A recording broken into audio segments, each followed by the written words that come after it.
Joining me now on the Daily Ledger Page 5 beat from Nashville, Tennessee, economic analyst, hedge fund manager, and contributor to Forbes and other publications, Thomas Landstreet. Thomas, I'm feeling a bit like a broken record regarding the debt in this country, and we're talking, of course, the public sector debt here. But to the media, I say to them, welcome to the team.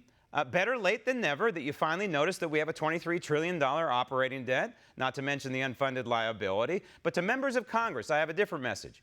You are destroying my daughter's future.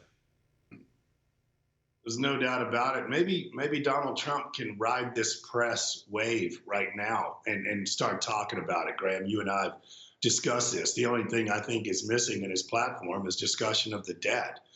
And we've been harping on this for months, you and I. But, you know, the House is in charge of the purse strings, okay? And they held him over a barrel for his interest in increasing our military spending. The trade war has now escalated somewhat to where it's actually now, I think, a military skirmish. They're developing the Space Force, the hypersonic weapons.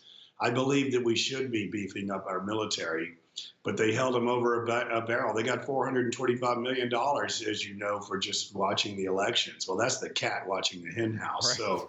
So, you know, maybe he should be utilizing the press interest right this minute to make it a campaign topic. Yeah, not a bad idea. So where is our money going in this fiscal spending plan for 2020? Well, almost $500 billion is, quote, domestic spending. Among the domestic spending is a $1.5 billion farmer bailout, $25 million research grant for gun violence, spending increases for Social Security 6%, Medicare 6%, Medicaid 9%.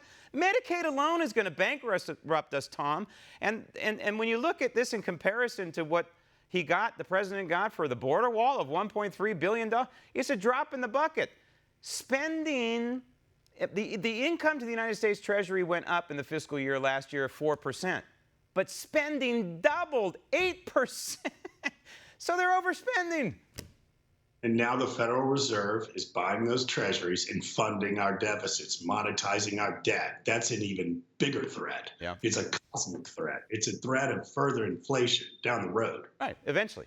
Eventually, the laws of economics trump the laws of politics, and when that day comes, that's when it's going to be over for my daughter and other young people in this country. Thomas, thank you. Want to see more videos like this? Click on the link below and subscribe to One America News on YouTube, and call your cable provider and kindly demand that One America News is added to your lineup. Call and subscribe today.